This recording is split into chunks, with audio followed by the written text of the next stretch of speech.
Attention musicians of all levels. It's not always easy picking out a song by ear. Sometimes you need a little help. Well, I have the app for you. Whether you're a professional musician or a beginner, Ultimate Guitar is an amazing app. For just $2.99, you get the chords and tabs on guitar, bass, or ukulele for over 1 million songs. They're all available at your fingertips. You also get tools like a tuner, metronome, chord library, lessons, videos, and more. You can find out any song you want. It also has like transpose button. It has auto scroll that you can change the speed to so you can play along with the song. A lot of the songs have the lyrics there so you can sing along with them. Ultimate Guitar is an amazing app. Just go to ultimateguitar.com or download the app to your phone today and start playing. Start playing any song you want. Ultimate Guitar, that's the place for you. Let's get down. Hey gang, we all know Spotify has become the ultimate app destination for music lovers. I have an account and I love it. I find new music by following Tastemaker playlists, and I make my own playlist that I share featuring music from guests that has been on the show. But did you know that aside from millions of songs, Spotify now has all of your favorite podcasts, including How Did I Get Here? Yes, all of your podcasts are available on Spotify. Just go to Spotify.com or download the app from your app store, and don't forget to follow How Did I Get Here? That's Spotify. Millions of songs, thousands of podcasts. Let's get down. And you may ask yourself, well, how did I get here?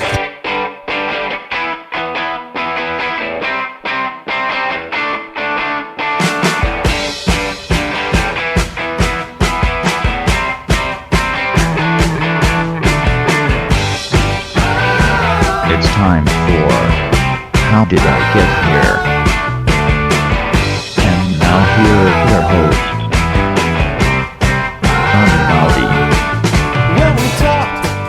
All right. Hello, I'm Johnny. I'm your host. Welcome to the show. I hope you guys have all had a good weekend, whatever it is you did this weekend. I had a good weekend playing some shows with Skyrocket on Friday and Saturday. Friday night we played in San Antonio at Sam's, and Saturday we played at Rockefeller's in Houston. Great shows, both sold out, but a lot of people didn't end up showing up. Like they told us in Houston, about 80-something people didn't show up to the show. So I don't know what happened at Sam's. I think everybody showed up at Sam's. That's what it felt like. And it's weird because you're supposed to be excited when you do that, right? Oh, we have a sold-out show. It was like, we have a sold-out show? Oh, shit. What does that mean? You know what I mean? Am I going to get exposed by, hundreds of people? Yes, that's the thing. Yes, I'm stopped up. Yes, tomorrow I'm going in and getting a PSR test, as I'm doing every week. Last week I had a multitude of tests. Almost every day I was testing. And they were all negative. Hopefully this week will be the same. It's kind of weird living under these conditions. You know what I mean? Like you're going out and playing gigs and you don't know. I'm stopped up, but I've been stopped up since last week. So I could have a cold or I could have COVID. I don't know. COVID, not COVID. Anyway, it's uncertain times. And those are the uncertain times that we're living in. You know what I mean? Gang, I have a great show for you today. A great show. An amazing band are my guests. All of them are on the show today. Tim Dittmar, Terry Dittmar, Paul Stottinger, and Justin Bocanegra from the band March and Beauty. They're on the show today, and they just released 2 gorgeous singles, covers of David Bowie of David Bowie songs, the song Heroes and the song Scary Monsters, both produced by the great Spencer Gibb, and they're amazing versions of these songs, and incredibly personal versions of these songs, because over the last since in January, Terry Dittmar was diagnosed with breast cancer, and she's got to go through some treatment, but it looks like it's all going to be very positive. And this conversation was actually, it was interesting to watch it because Terry and Tim are married. They were on one Zoom, and then Paul was on one Zoom and Justin was on the other Zoom. But watching Tim and Terry together and seeing Tim's positive outlook on this whole thing, like, hey, we're going to get through this, it's going to be great. It was really touching. And it was touching to see a band come together and rally behind one of their members instead of like, oh, she's sick. Oh, so that means we're not going to be playing shows for a while, so I got to go do this. No, they found out she was sick. They got down to business. They recorded these 2 songs with the amazing Spencer Gibb. He did a fucking great job of recording these songs and producing these songs. March and Beauty is an amazing band. And we have a great, great conversation about all this heavy shit, the cancer stuff, the Bowie songs, how the Bowie songs ended up being so personal, and all around great conversation. What their plans are for the future. They have big plans, the way that they work together, the way that they've been able to work remotely for the last year, and still create great music. This was a great conversation. It was a soul-filling conversation to see people that love each other so much, that rally behind someone when they start getting down a little bit, and they're like, no, we're going to lift you up, and you're coming back, and you're our singer. You're our damn singer and keyboard player and bass player. Amazing conversation. Please enjoy my conversation with Tim and Terry Ditmar, Paul Stottinger, and Justin Bocanegra from the band Marching Beauty. Let's get down.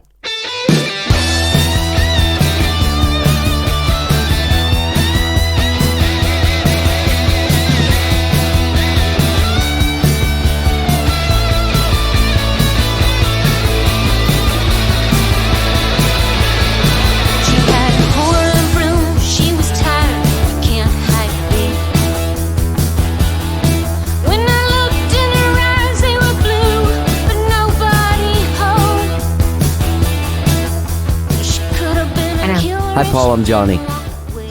Johnny, hey, how are you? We actually met years ago at Sean's place. Out on his deck, he was having a little party, and we were playing some guitar together out there. Oh, really?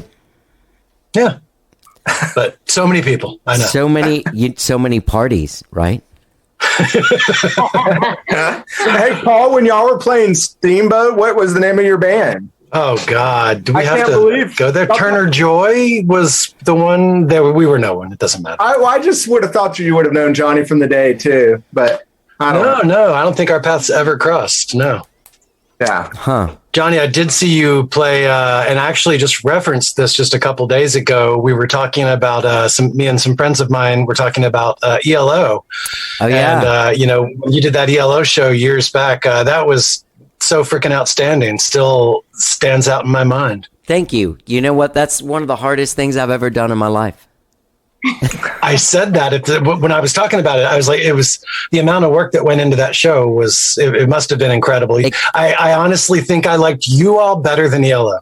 Thank you. Thank you very much. Wow, that's a huge compliment. Well, just so you know, that's the only time Skyrocket's been around for almost 20 years. And it was during the rehearsals for that was the only time in the history of our band that anybody ever walked out of rehearsal pissed and went home. Like in the middle. Oh, wow. Just because the pressure. More than once. That's bad. All right. So, how are you guys doing as a band? Great. Oh, outstanding. I've never been happier in my whole entire Shut life. up. No, I'm serious. Like, It's good. We're all hanging in there. We're kind of in a holding pattern, but we're all hanging in there. Right. It looks like you were able, the video for the Target, was that done during the pandemic? Was that? mm-hmm. Exactly. Yeah. Yeah. We recorded that remotely and just decided, since we were all recording remotely, that we may as well just capture it on video, and just kind of turned that into the whole thing. And I guess we had written that beforehand, right? Everyone? Yeah. Yeah. We had played it at a show or so. Yeah, it was a newer song, but yeah. Because we shut down completely when COVID started. We weren't practicing at all. Yeah. So we weren't really doing much writing other than sharing ideas. And then, so that was kind of our way to be like, let's do something. What was that? What was that like compared to normally when you write, you get into a room and play? It's funny because that song, The Target, feels like that. And watching the video and stuff, you're like, oh yeah, they're putting it together. Well, I mean, we had played it just a little bit together, like Paul said, but it was definitely a different process. And it was, that song was, and Terry can tell you more about this, but I had that kind of synth loop sound and that drum beat. And then Terry had written the lyrics and the melody and everything she's in that 1159 songwriter. Yeah, Oh, right. The 1159 songwriting with Dave Madden. Oh, yeah. He- That was a prompt. And that's a prompt. He gives you a prompt every 2 weeks, and you have to complete it by 11:59 that night. And he had given us a prompt. I think it was like a spy prompt or something. Yeah. And Oh, that's how cool. that came out. Yeah. Oh yeah, it does have that kind of Bond theme vibe. I know. Yeah. It does. Yeah. That's what I was thinking. Yeah. That was really fun for us, like just direction wise. I mean, I don't mean to speak for everyone, but like it was really dark, and Right.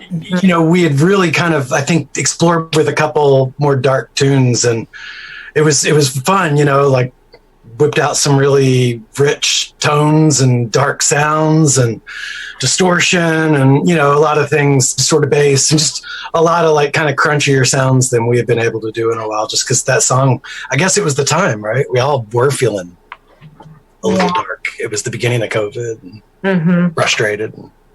Yeah. Yeah. True. What was the last show you guys were able to play? March, right? March is right when the pandemic started. Yeah. So, our EP actually came out like March 3rd. Yeah. And we played Cheer Up Charlie's. And then we had a big show we were supposed to play like March 18th or something with Think No Think and Darkbird. Like both favorite, like Darkbird's one of my favorite local bands. Yeah. And we were super stoked. And of course, March 3rd, by March 15th, everything was shut down. So literally our record came out and it was like, wonk, wonk, wonk. It was like, and that was the first EP with Justin, right? That was like, that was. Right. Yeah. What a bummer. Like we had some momentum going there and just hit a speed bump immediately. A brick wall right there. Yeah, I was about to say speed bump's an understatement. Yeah. So how did sort of the creative process change once it became remote? Because I know that's a little more challenging. Yeah. I think we're really fortunate that all of us have good recording equipment and experience in our places. So, we were able to kind of piece stuff together and kind of share ideas and send things back and forth with each other, via Zoom and via email and everything. So it changed at least the recording process. I don't know if we really wrote anything. Well, we, like kind of in combination with Terry's songwriting group and like little ideas that, would kind of start from anywhere. So like, we started kind of having all these ideas from all over the place. Tim started messing around with loops a lot. So he's just playing with loops and he'd maybe get something that excites him and then share it with us. Terry was doing the songwriting group. So she was doing keyboards and experimenting with different chords and of course lyrics and melodies. Justin is doing all these just kind of like guitar ideas that sometimes would just be an idea or a fully demoed tune. And then I did the same thing with a bass idea or two. And then when COVID sort of cooled off, we started jamming again and we started playing with all those things. And I don't know, what do we have? Like 8 kind of sort of finished songs that we're like, well, what do we record? When do we record? Like now we have so much kind of half finished unrecorded material now. Right. And then just when we're about to get going again, of course, we get the bad news with Terry and now, wave 2 of COVID, Talk just a little bit about what's going on with you, Terry. Well, I got diagnosed with breast cancer back in April of this year. Well, that's okay. I'm doing all right. Yeah. And I feel super lucky because it's a type of breast cancer that they can cure. So, just like 10 years ago, it was my oncologist said that there was like a 20% survival rate. And now it's like upwards, like 90 some odd percent. So That's thrilled. Great to hear. Yeah.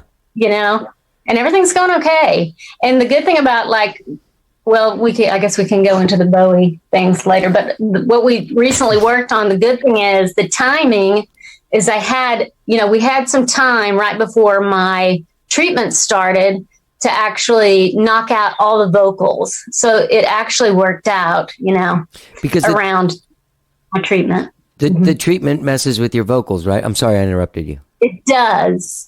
Everything, you get totally dried out, your throat, your nose, it's a mess. I won't go into all the details, but it definitely makes it a little more difficult to do anything in the studio. So yeah. Writing is another, yeah. How long are you in treatment for? Well, I have a total of 6 treatments to do. I started the beginning of June, and I'll be doing treatments until September the 17th, I think, is my last one. And then I'll get surgery. And then after that, possibly radiation, but hopefully it's going to be targeted and limited. So, there won't be too many side effects from that, hopefully. So, Yeah. I mean, the good thing is, if there's any good thing is that it hadn't spread anywhere else. It's just in the one side, and it's very small, and it was caught super early. Yes. So minus the cancer part, all the other news that we got surrounding it has been good. Yeah. Have been positive, so. So we're all thinking next steps, and when we get back to it after Terry continues kicking this thing's ass. Yeah. That's right. Hey, Tim. That's right. Just the way you've spoken. Sorry, this is it. But it's good to have somebody like Tim with that attitude next to you all the time, huh? Oh my God. I mean, honestly, I don't really know how. Like, if you didn't have friends or family or a spouse, someone that was around you to help, I just don't even know how anybody does it. Or if you had kids, even, I'm just like, oh.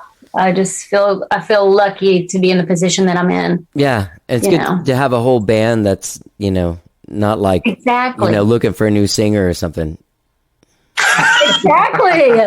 Well, yeah, I'm not trying to be a jerk. I'm just saying there are people that are that driven that are like, oh, well, let's keep, we got these tunes, man. Keep going. I've been playing it. I've been playing in bands my entire life, since I was 10 years old. And I have to say, like, this lineup and playing with Paul and Justin, like, it's literally the most fun I've ever had. And in the sense that it's the most free, everybody's really easygoing, like you would want it to be. Everybody's extremely creative. And, but we can also like tell each other like, hey, yeah, let's try this. And nobody takes anything personally, which is a good thing. And I just think that which is really a bummer because Justin started playing with us like kind of a year before COVID, and we were really hitting starting your groove. Yeah, hitting the groove, and it was like wonk wonk. And then it was like we were almost about out, and then Terry, is diagnosed with cancer, and it's like, but when we did have a chance to get together, the awesome thing is I think that we all wanted to play so bad. Like we're so creative and energetic and had so many ideas, like Paul was saying, in this small little time frame that, we wrote so much.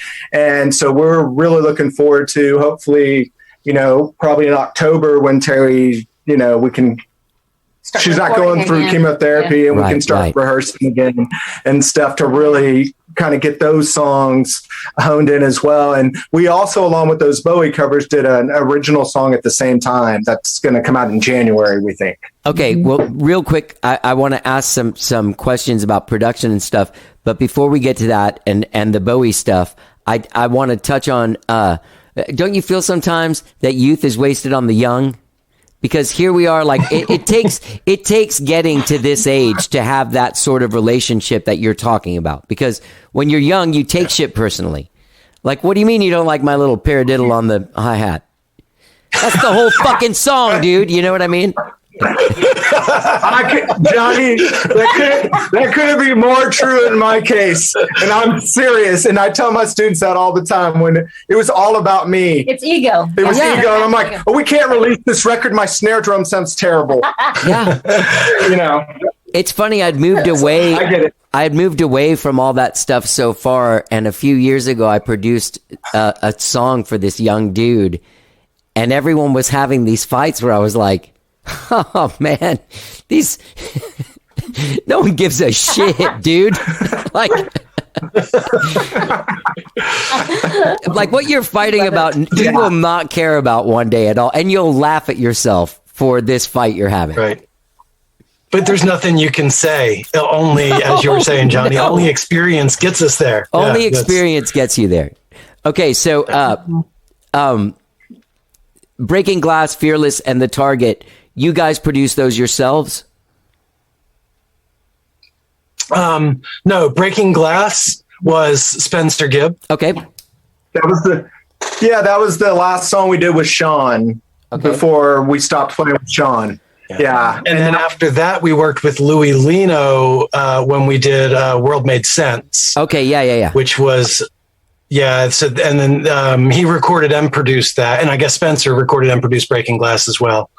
Where did you guys, did Spencer, so it says a new studio? That was his home studio. What's that one called? Yeah. Not his house. I'm sorry. Tim, you guys know? It's over in Oldtorf. What's it called? Yeah, it's with the drummer. I don't know the name of the studio, but he and the drummer share that studio. Yeah. Jeff Botta. Yes. That's right. I forgot that had happened years ago. Yeah, so that's where we cut that Breaking Glass song. Okay. Mm-hmm. And is that where you cut the Bowie stuff? No, we just actually did that just a couple months ago. So after we did Breaking Glass, that's when we kind of had the lineup change, and when Justin joined us, and then we did the World Made Sense EP. Right. Louis recorded and did World Made Sense, and then the other two from that, which we did drums. We tracked drums on those with Louis, and then we finished them on our own and mixed them on our own. Mm-hmm. And then Target, we did 100% on our own. Okay. So all March and Beauty produced and recorded and mixed. And then the Bowie stuff, we recorded it, we mixed it. Spencer produced that stuff. Yeah, we did that at my studio where we're sitting right now, Terry and I. Right. Or most of that, like all the drums and the vocal production and everything else. We did it out here. So I have a pretty kind of nice little home studio with the control room and where the Target in the video where I'm playing drums. And okay. That's our studio. All right. So let's talk about these tunes, man. You think about a song like Heroes, it's super defined, and there's an energy in that recording that's kind of hard to not cop. Like just that straight dun dun dun dun dun dun dun dun dun dun dun. Like for some reason, I have a hard time trying to play that song without doing that. And you guys didn't do it. Congratulations. You did a really beautiful thing. And I love, like, that's Ebo coming in on there a little bit. Yeah. Exactly. Okay, like kind of recalling the original, like, hey, remember this guy? We do. Totally. Yeah. Exactly, yeah. Just riffing off that. Yeah. Just riffing off that little thing, yeah. Yeah, so Paul's the Ebo expert. That's his, like, when he pulls out a guitar, he's probably going to have an Ebo on it. I do enjoy playing with the Ebo. Me too, my friend. Me too. All right. Love you. Yeah. It's really fun. Yeah, it's really fun. And in that, when you get an Ebo, it comes with like a little book. I don't know if they still do, but it used to come with a little book that basically told you like the first tunes that and Heroes is one of the first tunes. Brilliant. That ever used it. You guys, you also, is that you doing the stuff on Scary Monsters too? Goodness gracious. All the guitar on Scary Monsters is Justin. Okay, every last bit on there. Right. I don't think I touched guitar on that. So you did the noise that you're talking about is a sample that Tim has going. That really creepy, sweeping thing that goes across. But you stayed, you paid homage to some of the original lines going on in the tune too, which I thought was real cool. Yeah, I tried to sprinkle some of that in there. But yeah, without that shuffle, we definitely had a conversation about, how we approach this and tried a different, maybe 3 different variations and just kind of finally locked on one. But yeah, we definitely didn't. The song's been done so many times, obviously. Well, yeah, but even on Scary Monsters, you kept you guys. Oh yeah. And I mean you guys. I thought you did a fucking great job because it's scary to cover that dude. I'll speak for myself. Heroes definitely, like, tackling Heroes is kind of like, oh God, you really, come on.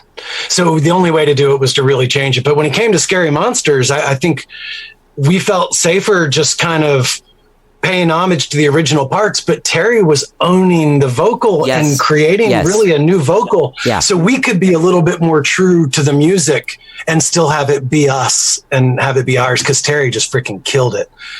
Where I think it's a lot harder to do that with Heroes, right? Heroes, like, the melody is what the melody is. So we changed up the tempo. We slowed it down probably 15 beats per minute, got rid of the shuffle. When the drums kick in, that's like definitely like you're in a different vibe with that tune.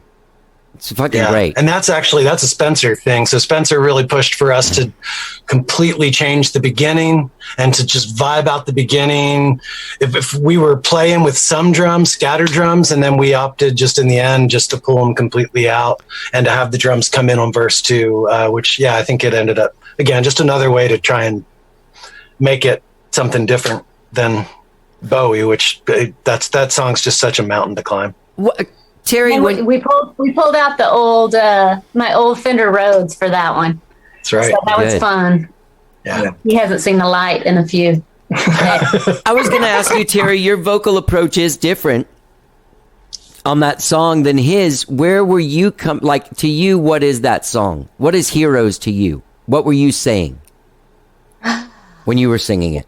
What's your interpretation? I'm going to keep on saying things. Sorry. I've had a lot of coffee. Well, I love the story of it. I mean, it's such a sad, it's kind of heartbreaking, you know? I did love the story of it. And I don't know, it just, especially with what's going on with me, I mean, it just, I don't know. I got it. I don't know what else to say. It resonated with me. So, like in this world where we're underdogs, we are the heroes. Yeah. Right. Yeah. And I mean, we're all underdogs right now. So, I really love that song. Maybe perpetually. Yeah. Recording the vocals to that song was, I think, a really special night for all of us. We were all there. Yeah. Terry really tapped into something, and we were all just kind of, getting chills there in the control room. And, Spencer was really pushing Terry into that zone. So, credit to him for really pulling that performance out of her too, and kind of, getting that. It was a really. What does he what does he bring to the table, since you've done this like 3 different ways, like with Spencer, with Louis Lino, with yourselves? With vocals, I mean, like with the vocal production piece of it, because I've never really had much vocal production. Like I've never, I've had suggestions, but not. He was really good at, with that song, just having separate parts to it. And like it has that lift to it and just coming at it way more emotionally toward the end. He just is really good at that. And pulling that out. Focus Terry more on the mood of each part, and to really on this one, we wanted to sound the intro to sound really different than when we come in and that kind of stuff. Because he did most of the vocal production on Heroes. Scary Monsters we kind of already had cut straightforward. Yeah, without him. But on Heroes, he had definitely a lot more instruction of hey, I really want it to be kind of 3 separate songs, and the intro, I don't want you to even worry about time and stuff. So, we didn't we took out the drums, and Terry just kind of free-formed Rhodes, and we didn't worry about a click or anything, that kind of stuff. Mm-hmm. Did that build your confidence doing that? I think not that you had a lack of confidence before, but sometimes those things are you're like, oh, I can do this. It's helpful. It's like, oh, I can do this. Well, I've never tried this before. It's just different angles, and this it worked. So it's fun every now and then when Terry is such a awesome and consistent singer. And, because of that, I think sometimes having someone else in there being like, no, do it, then Terry's like, well, shit, okay, I'm just going to do it. And, sometimes magic happens. Yeah. Every now and then, there were maybe a couple high falsetto parts that we were a little like, No. I was going to say, you never know. So she would literally, for 10 years, she never played out live or did anything. She just sang on people's records, and they would tell her what to do, or, hey, do this. And she'd just take direction. And so that's kind of how Terry started in a lot of ways. So I think that I could see Spencer, he's thinking a totally different thing than maybe Terry would normally think. Terry's a real hey, I want to sing the note perfectly. And she knows she can sing it very consistently, like Paul said, and which is good. But it also I think Spencer kind of got her a little bit out of that and more in tapping into the emotion part. Yeah, it frees you up, basically. Yeah. Mm-hmm. So, yeah. And we love working with different producers because we like to be really open to different sounds and different ideas and incorporate them into what we're doing. I think we all get excited by having a lot of different sounds. and working with different people, always introduces you, of course, to a new perspective. So, And it seems like you're all have the ability and have been in studios long enough to be able to produce and you as well. Justin, what's your history there in the studio? I went to ACC and studied audio engineering with Tim. Tim was actually my sort of like my first audio mentor over here. Oh, that's awesome. So it's pretty cool to become, full circle and be in a band with him now. But yeah, I was starting off recording bands here in Austin, started doing some producing, friends bands, and then did a little bit of work for Marvel. Some stuff that I recorded got picked up by them. Then I started working for corporate world and things slowed down for me musically. So really getting back into playing with these guys has been my first, what aspect of the corporate world? What do you? I work for a big job website on here in Austin. I don't know if I should say their name or not, if I'm allowed to, but they're not going to get me. Justin, you also worked at Congress House with Andre and yeah, Mark. baby. I did some work at Congress House. I did some work at Ohm with Chico. Oh yeah. Yeah, great folks. Justin, they would, I lived at Congress House 30 years ago. Oh, really? 30 years ago. Wait, 30 years ago. Thursday, I moved here. wow. Great. I love that place so much. There's so much history and vibe there. That room in the back that I think you're talking about. This is like a note from Annie DeFranco back there or something. In that room. That was pre Annie DeFranco. Wow. Yeah. I'd already moved out by the time she was there. Pretty wild. Johnny, you know that they moved in over at Cedar Creek, right? Yeah. Which is super weird for me, having that's where I started. Right. I'm just like, and Mark is literally the first person I met outside of Fred because they used to kind of share gear a lot. It was a lot more common back then. Right. And, and I would run errands for Fred when I was an intern. And so I met Mark, the second person I met in Austin pretty much in the studio. But it's just weird now that they're going to be over at Cedar Creek. I mean, I spent so many years there, So all the Boba Green paint stuff, we did all of that over there. That's how we got signed. Wow. I worked there and I did a demo and Kevin Womack and Jeffrey Schulman got it. And I miss those guys. Yeah. Jeffrey's in Colorado. Yeah. So, I see Kevin from time. I mean, I haven't seen him in the last year, but I love that guy. Yeah. We've seen him he came out to one of our shows at Cheer Up Charlie's, I think. That's great. That's the last time right before the shutdown. Yeah. Bastards. Yeah. Paul, what about you, man? What's you came up in the studio scene? I did. I moved here in '89, fresh out of high school, and to play in a band like everyone else. And I started recording out of my house, and built up kind of a little bit of a punk rock scene out of my house, like recording like John Boy and Glorium, or no, not Glorium at that point. Gut and other people kind of from the early indie rock scene here. And then got into a place called Sweatbox, which is now gone. But it was just sort of one of the underground studios here in the early ADAT days. And recorded just a whole slew of bands from this kind of the underground scene, trance bands and a lot of the garage bands and stuff like that. Did you ever know Paul Horsley? No, I don't believe so. Okay, sorry, go ahead. No, I just a ton of bands that came through there. Right. Motards, John Boy, Peg Legacy, and Cherubs, Buick McCain, it was just crazy. I just chanced into being in this amazing place that all these amazing bands came through, and, you appreciate it at the time, and, it just gave me a lot of really good experience and got me really comfortable recording. And then I went off to music school and became a teacher. And now I'm at ACC and I'm teaching recording. So, it's fun to come full circle. And I've been, of course, working out of my house, mixing and producing stuff, for fun and our stuff.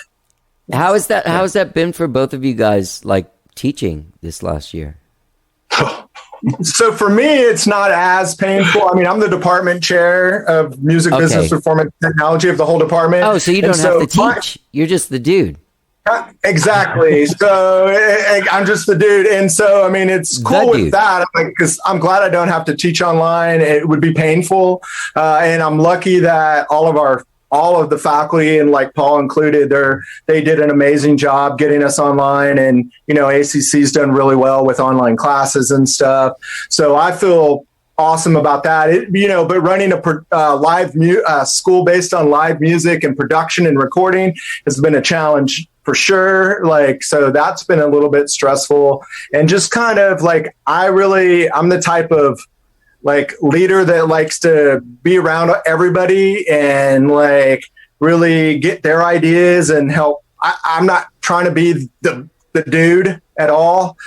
So it's harder when I'm isolated. And so I really like being around people because I can use their ideas, and, I like other people's ideas. And I think there's a lot of value and especially with our faculty and staff at ACC, everybody is so unique and super qualified. And I work with the best people in Austin in the music industry. Heather Wagner Reed is part of if you know Heather, Roanna Gillespie, Andre Moran teaches up there. I love all those people. Everybody's awesome. Leslie Sisson teaches voice up there now.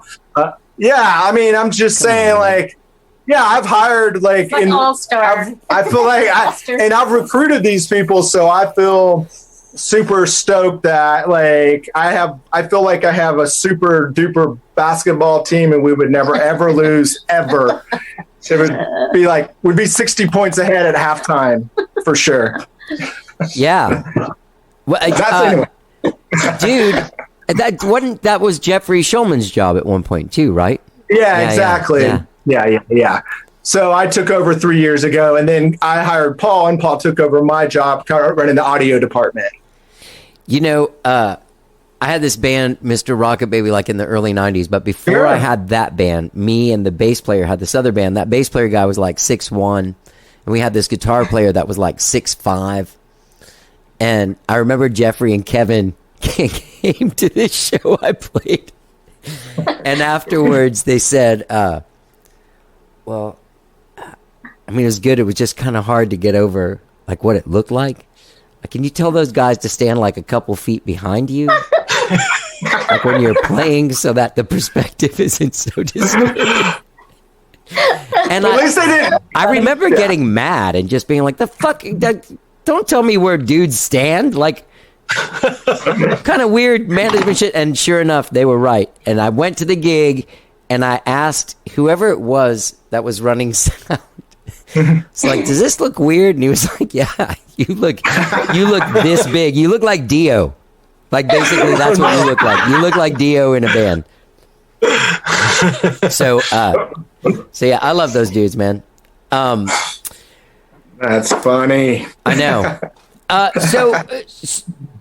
That's what I was going to say. The last event that I attended before the shit went down was that Feel the Love thing.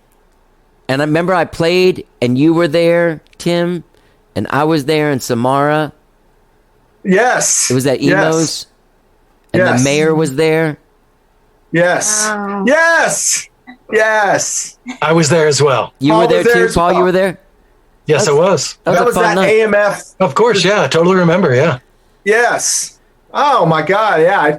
That's the last thing you did, Johnny? Is that what you said? No. That was the last big thing that was the last super spreader event I attended. Yeah, I remember the mayor was pretty drunk, if I remember right. You know what He I seemed remember?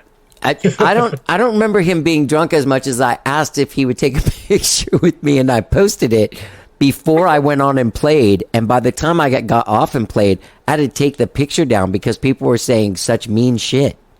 Oh, no. It was crazy. Oh, no, yeah. He's not particularly liked at this moment, it doesn't seem. No. He goes back and forth, but yeah, he's Wow. seems like a nice guy. That was, that was that event. I think it's sponsored by AMF, right? And or they're part of it. And yeah, our school was there, and yeah, I remember that. So that's Justin. How long have you been in Austin? Say about 15 years now. Okay. Did you? Where did you come from? McAllen, Texas. Okay, so the music scene is obviously extremely different. Oh yeah, definitely. Right. That's what brought me up here. Big music fan since I was a kid. Always been into music. Wanted to be involved and be around the music.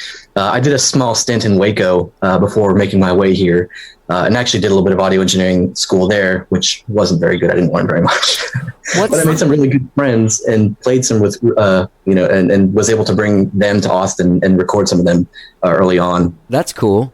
What kind of scene was happening in McAllen?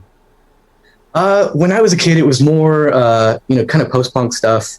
Everybody was into At the Drive-In.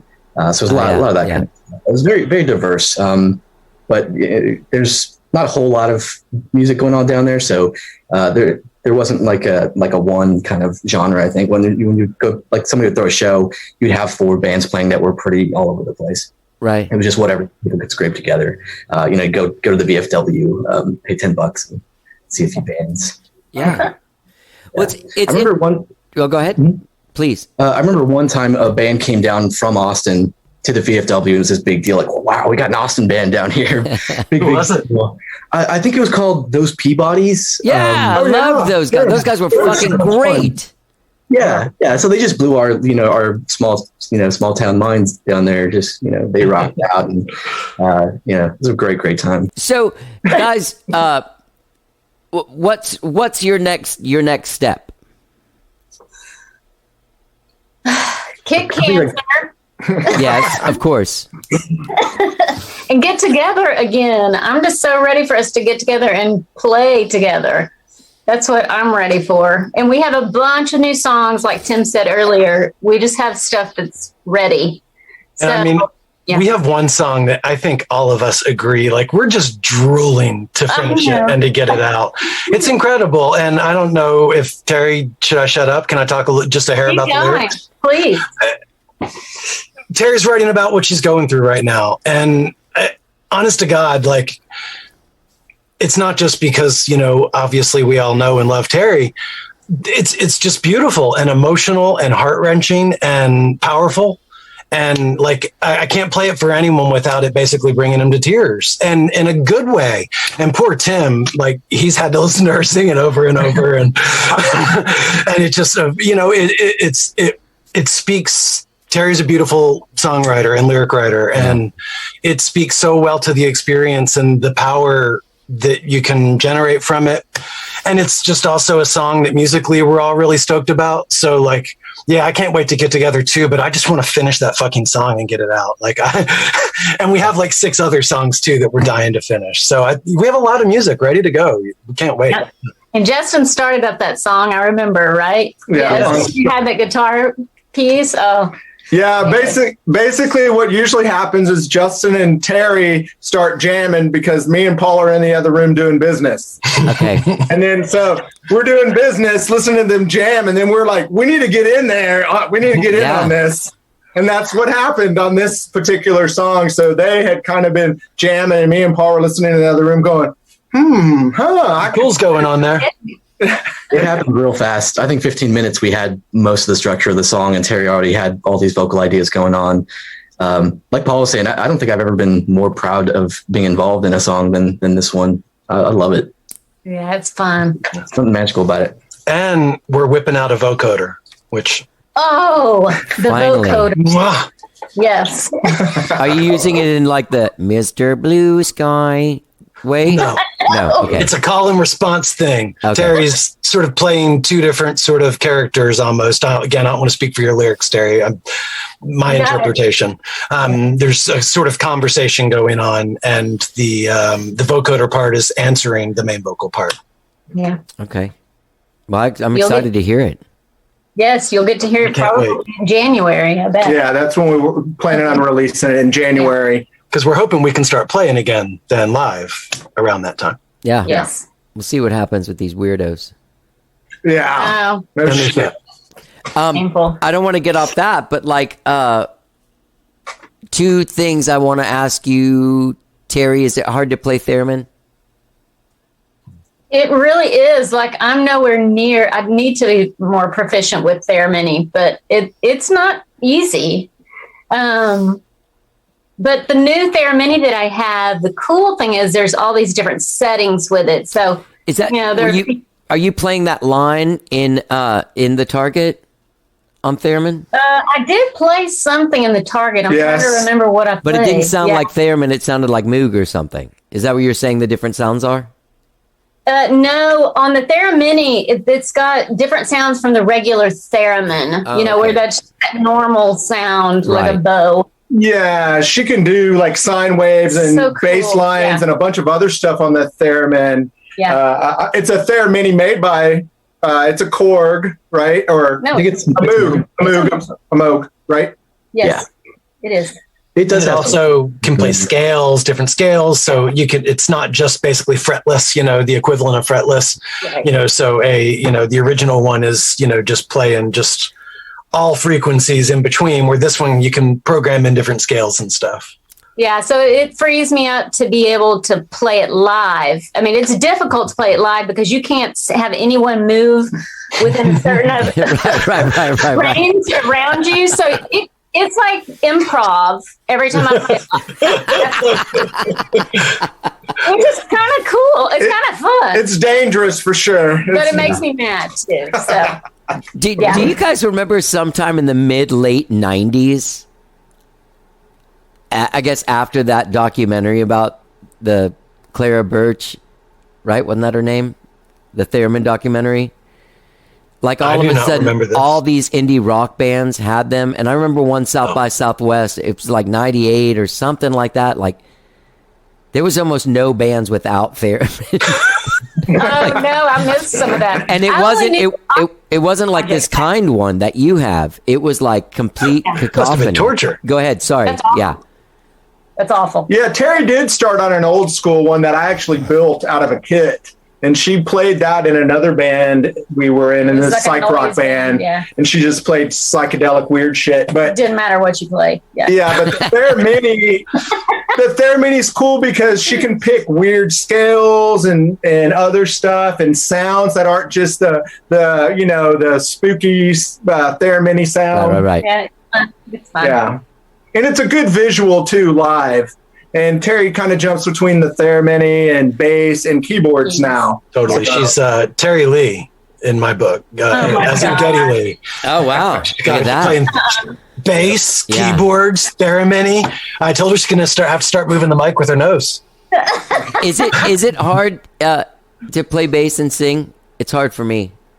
It is because I'm still don't. I feel pretty good that Paul's taken over the pressure. He's taking the pressure off of me.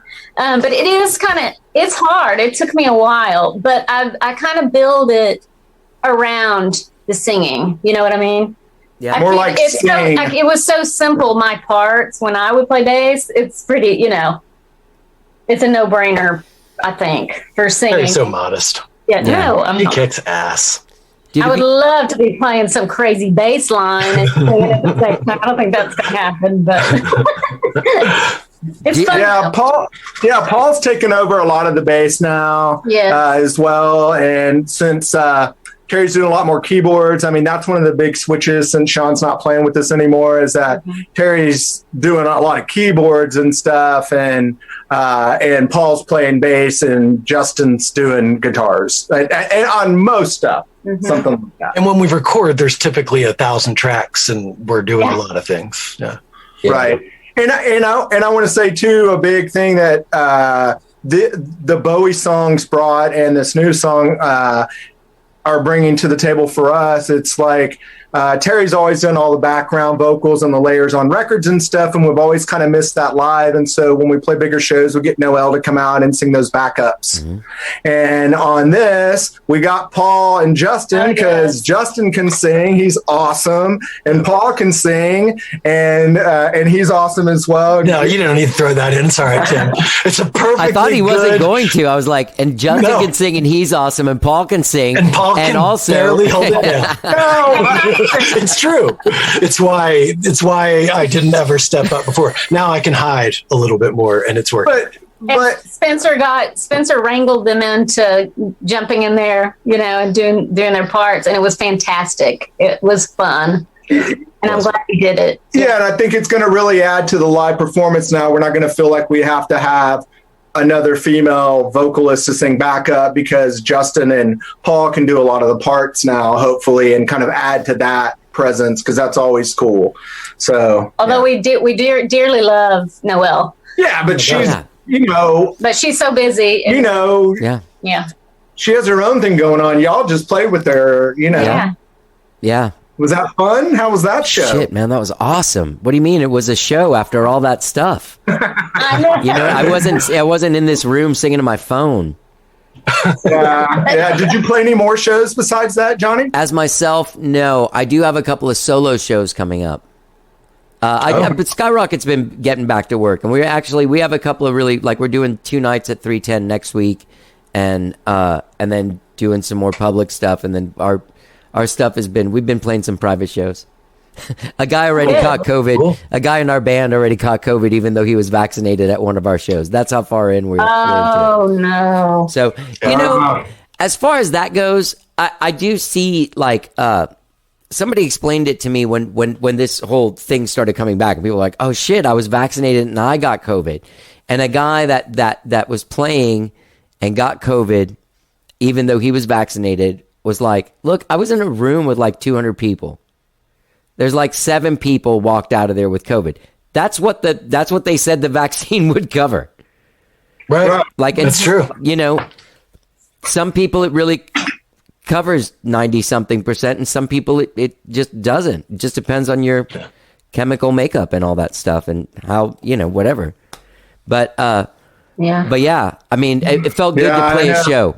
It felt really good to get up and do a thing and play with a band, and it was great. Are you guys there? We played one show, Johnny. We got back and did one show before we got shut down with everything. What was that show? We played, it was at Kick Butt Coffee. Okay. Because they were doing a streaming thing, some of our friends, and they asked us to come do this show. And we were like, that'd be fun. That's the only show that we did. Super distance. There was like 1 or 2 bands allowed in the room at a time, whilst one setting up, one is playing. Right. So there was no audience. But it was really nice just to see people play live music in a room, Yeah. I remember kind of getting chills just remembering like, oh yeah, I really love this. Like I forgot how much I needed this in my life, Yeah.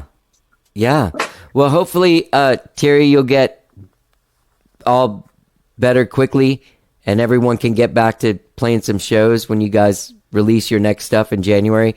The other thing I wanted to ask you was what made you choose to record David Bowie's songs, and why those 2 songs? Well, we, just because of the situation that we're in where we kind of were having to do things remotely, I think, Samara, our manager from Art Decade Creatives, she kind of tossed that idea out. And I think it's because, it's easier for us to work on it kind of separately. And, we all love Bowie, obviously. Justin's dog's name's Bowie. Nice. So we love the songs, and she just kind of had a list of songs she was thinking of, and we kind of brainstormed, and we came up with Heroes is just fun. I just love that song, and Scary Monsters was just straight up rock, and so I kind of wanted the juxtaposition, to kind of have an A and B side that were different. So I don't think I'd heard Scary Monsters before you'd proposed it or it was proposed to the band. So I went and listened to it and kind of scared the crap out of me. Like, how the hell am I going to how are we going to do this song? It's so weird. No pressure, Justin. Rick was playing guitar and it's just so much weird guitar stuff going on that I was like, I don't even know what the hell I'm going to do here. It's a quirky tune. We actually started playing it together. We just kind of figured it out, and I figured out what I was going to do with it and where I was going to fit in. But yeah, it was kind of scary at first, but I think once we played it once or twice together, it's like, oh, yeah, this is fucking cool. Yeah, that is. It's those. That record is like exciting and fun and challenging. Yeah, like the whole Scary Monsters and Super Creeps record. Yeah. We like a challenge. The closest thing that like is a pop song on there is about some heroin addict freaking out. We went dark with like the world's scariest video.